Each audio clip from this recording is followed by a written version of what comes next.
आज हम बात करने वाले हैं एक ऐसे फूड डिलीवरी स्टार्टअप के बारे में जो जादू सही दिशा में रहा था पर कुछ गलतियां कर बैठा जिसकी वजह से आखिर में वो फेल हो गया। क्या था वो स्टार्टअप और क्या गलतियां उन्होंने करी, आइए जानते हैं इस वीडियो में। भारत की मेट्रो सिटीज के अंदर हर रोज स्टूडेंट्स और वर्किंग प्रोफेशनल्स या तो पढ़ाई करने या तो काम पे जाते ही हैं और इस बीच सबसे बड़ी टेंशन जो सबके दिमाग में आती है वो होती है खाने की।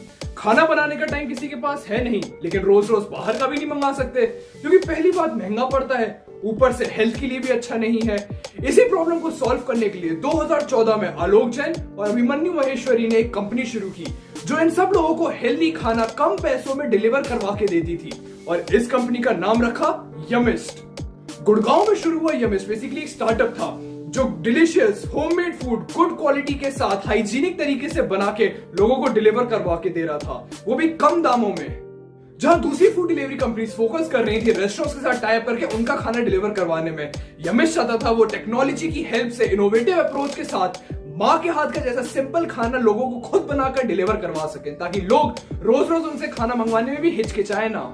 अगर हम बात करें इनके बिजनेस मॉडल की तो पहले तो इन्होंने अपना किचन सेटअप करा गुड़गांव के अंदर जिसमें ये लोग अपना खाना खुद बनाते थे और फिर जोमेटो और स्विगी के साथ टाई अप करा जिसकी वजह से लोग इनके ऐप के साथ साथ जोमेटो और स्विगी से भी इनका खाना ऑर्डर कर सकते थे। खाना ऑर्डर करने के 20 से 25 मिनट के अंदर अंदर ही ये लोग उनका खाना डिलीवर कभी करवा देते थे। इनका एक सब्सक्रिप्शन मॉडल था, मतलब लोग अपने पूरे महीने की सब्सक्रिप्शन एक बारी में ही इनसे ले सकते थे। उसके बाद उन्हें बार बार ऑर्डर प्लेस करने की जरूरत नहीं थी और ये लोग रोज रोज उनका खाना उन तक डिलीवर करवा देते थे उनके दिए हुए एड्रेस पर। सब लोगों को इनका आइडिया बहुत पसंद आया। उस टाइम पे ऐसा कोई होममेड फूड पर काम कर भी नहीं रहा था, इसलिए ये लोग बहुत जल्दी पॉपुलर हो गए, सिर्फ गुड़गांव में नहीं बल्कि पूरे दिल्ली एनसीआर में। इनका यूएसपी यही था कि 100 रुपए के अंदर अंदर ये लोग अपनी हर मील बिल्कुल घर के खाने जैसी बनाकर दे देते थे लोगों को, इसलिए लोगों को सोचना भी नहीं पड़ता था हर रोज इनका खाना मंगाने के पहले। जैसे जैसे ग्रो करने लगे इन्हें जरूरत पड़ी फंडिंग की। टोटल 2 राउंड, 2015 के स्टार्टिंग का सीड राउंड और 2015 की ही एंड के सीरीज ए राउंड, दोनों राउंड मिला के इन लोगों ने कुछ 12 से 15 करोड़ रुपए रेस किए यूनिलेजर जैसे वेंचर्स के साथ मिलकर। फंडिंग आते ही इन्होंने भी वही करा जो हर स्टार्टअप करता है, एक्सपेंशन। इन्होंने अपने फुलफिलमेंट सेंटर्स खोल लिए थे पूरे एनसीआर में, मतलब इनका खाना प्रिपेयर होता था इनके गुड़गांव के किचन के अंदर पर वो सीधा जाता था उन फुलफिलमेंट सेंटर में और जब भी किसी भी लोकेशन से ऑर्डर प्लेस होते थे ये फुलफिलमेंट सेंटर से वो खाना उठा के उनको डिलीवर कर देते थे। जल्दी जल्दी एक्सपेंड करने के चक्कर में इन लोगों ने बेंगलोर के अंदर भी अपने ऑपरेशन शुरू कर लिए थे और बाद में दिल्ली के अंदर भी 12,000 स्क्वायर फीट का किचन खोल लिया था इन्होंने। उसके बाद इन्होंने प्लान किया 2017 तक और फंडिंग उठाएंगे और मुंबई, पुणे, हैदराबाद, चेन्नई, कोलकाता के अंदर भी अपने ऑपरेशन शुरू कर देंगे। और प्लानिंग और एग्जीक्यूशन में बहुत बड़ा फर्क होता है। जरूरी नहीं जैसा आप हमेशा प्लान करो हर चीज वैसी ही हो। बिजनेस एक हर्डल रेस की तरह है, बहुत सारे ऑब्स्ट्रक्शंस आते हैं आपके रास्ते में पर आखिर में सक्सेसफुल वही होता है जो उन सबको पार करके फिनिश लाइन टच करे। अब अगर हम बात करें यमिस्ट की तो यमिस्ट का आइडिया अच्छा था, ग्रो भी कर रहे थे, फंडिंग भी मिल गई थी और कुछ ऑब्स्ट्रक्शंस ऐसे रह गए जिन्हें वो पार नहीं कर पाए और आखिर में फेल हो गए। 2016 में इन्हें अपने बेंगलोर के ऑपरेशंस बंद करने पड़े क्योंकि वहां इन्हें अच्छा किचन और इंफ्रास्ट्रक्चर मिला ही नहीं अपने ऑपरेशंस कंटिन्यू करने के लिए। जो ये लोग जितने पैसा कमा रहे थे उससे कई ज्यादा इनका ऑपरेशनल कॉस्ट ही था, जिसकी वजह से ये लोग अपने ऑपरेशंस दिल्ली एनसीआर में भी कंटिन्यू नहीं कर पाए और 2016 में हर जगह से अपने ऑपरेशंस खत्म कर दिए। आइए पॉइंट वाइज जानते हैं क्या थी वो गलतियां जिसने यमिस्ट को डुबा दिया। Number 1, wrong timing. जिस टाइम पे ये लोग मार्केट में एंटर हुए थे उस टाइम पे फूड डिलीवरी इकोसिस्टम की हालत ऑलरेडी बहुत खराब थी। बड़ी बड़ी कंपनीज जैसे स्विगी और जोमेटो भी अपनी ग्रोथ में बहुत ज्यादा स्ट्रगल कर रही थी, लॉसेस में आती जा रही थी। बहुत सारी कंपनीज तो उसी साल आके उसी साल बंद हो गई थी, तो जो ग्रोथ इन लोगों ने एक्सपेक्ट करी थी अपनी कंपनी में वो इन्हें मिल ही नहीं। Number 2, poor fund raising.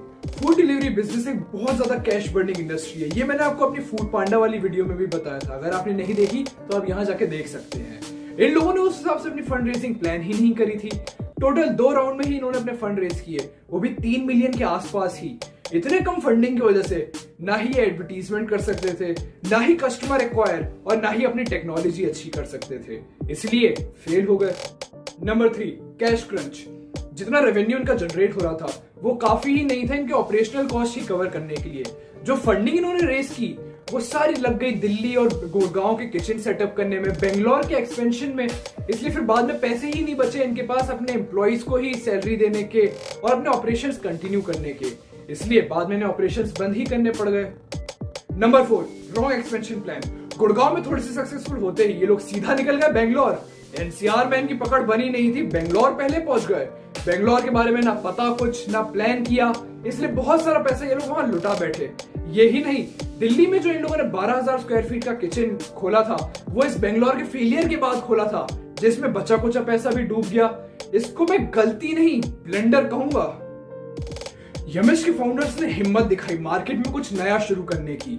एक मुकाम तक भी उस आइडिया को लेके गए, पर कुछ गलतियों की वजह से फेल हो गए, पर पीछे छोड़ गए बहुत सारी लर्निंग्स नए एंटरप्रेन्योर के लिए, जिनको पहले से ही सीख के एंटरप्रेन्योर बहुत सी गलतियां करने से बच सकते हैं। आइए ध्यान से समझते हैं क्या लर्निंग्स मिलती है हमें यमिश के फेलियर से। Number 1, plan when to enter.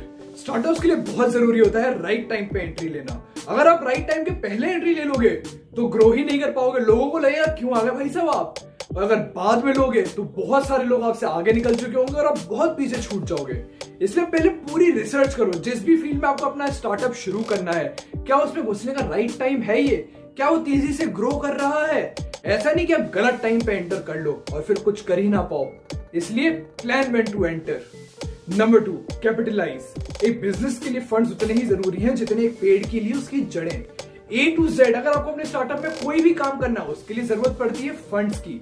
कितना फंड की जरूरत पड़ेगी ये आप ही को डिसाइड करना पड़ेगा अपने बिजनेस के नीड के हिसाब से। एक बात बताऊं दोस्तों, कभी कभार ज्यादा फंड्स तो तब भी चल जाते हैं, पर कम फंड्स की वजह से बिजनेसेस बंद ही हो जाते हैं। इसलिए पहले से ही प्लान करके रखिए कि आपको कहां से कितने फंड्स कब उठाने हैं। Number 3, make your startup self sustaining. सबसे ज्यादा बड़ी गलती जो एंटरप्रेन्योर्स करते हैं वो है कि इन्वेस्टर के पैसों पे बहुत ज्यादा डिपेंडेंट हो जाते हैं, जिसकी वजह से अपना स्टार्टअप वो सेल्फ सस्टेनिंग बनाते ही नहीं। आपका पहला टारगेट यही होना चाहिए कि अपने बिजनेस को जल्द से जल्द सेल्फ सस्टेनिंग बना सके, ताकि जितने भी आपके बड़े बड़े एक्सपेंसेस होते हैं जैसे एम्प्लॉइज की salary, operational cost, management cost, advertisement cost, वो सब आप अपने बिजनेस के रेवेन्यू से ही कवर कर सके और प्रॉफिट भी बाद में बच जाए। अगर आपको इन्वेस्टर के पैसों की जरूरत पड़े तो सिर्फ और सिर्फ एक स्पेसिफिक गोल को रीच करने के लिए, वरना आपका रेवेन्यू ही सफिशिएंट होना चाहिए आपके एक्सपेंसेस को मीट करने के लिए। Number 4, don't expand too early. सब लोग बहुत जल्दी बड़ा बनना चाहते हैं और बहुत जल्दी एक मुकाम तक पहुंचने के चक्कर में अपना बहुत सारा पैसा बर्बाद कर देते हैं और आखिर में फेल ही हो जाते हैं। अगर आपको लॉन्ग टर्म में बहुत बड़ा बनना है तो सबसे पहला गोल रखो अपने बिजनेस को फंडामेंटली स्ट्रॉन्ग बनाने का। एक बेस तैयार करो और फिर धीरे धीरे अपनी लिमिट सेट करते जाओ और उस हिसाब से ग्रो करो। अगर आप धीरे धीरे आगे बढ़ोगे तो लॉन्ग टर्म में सक्सेसफुल हो जाओगे, और बहुत जल्दी अगर आगे बढ़ने की सोचोगे तो उतनी ही रफ्तार से नीचे गिरोगे। इसलिए have patience and don't expand too early. तो ये थी दोस्तों यमिश की स्टोरी। कैसे यमिश शुरू हुई, क्या था उनका बिजनेस मॉडल, कैसे उन्होंने पैसे रेज करे, क्या गलतियां करी जिसकी वजह से आखिर में वो फेल हो गए, ये सब हमने डिस्कस करा आज की वीडियो में। आई होप आपको आज की वीडियो पसंद आई हो। अगर आपको आज की वीडियो पसंद आई तो please like, subscribe and share my channel. ये मुझे मोटिवेट करता है हर हफ्ते आपके लिए एक अच्छा कंटेंट लाने में। मिलते हैं अगले हफ्ते एक नई स्टोरी के साथ, तब तक के लिए बाय बाय।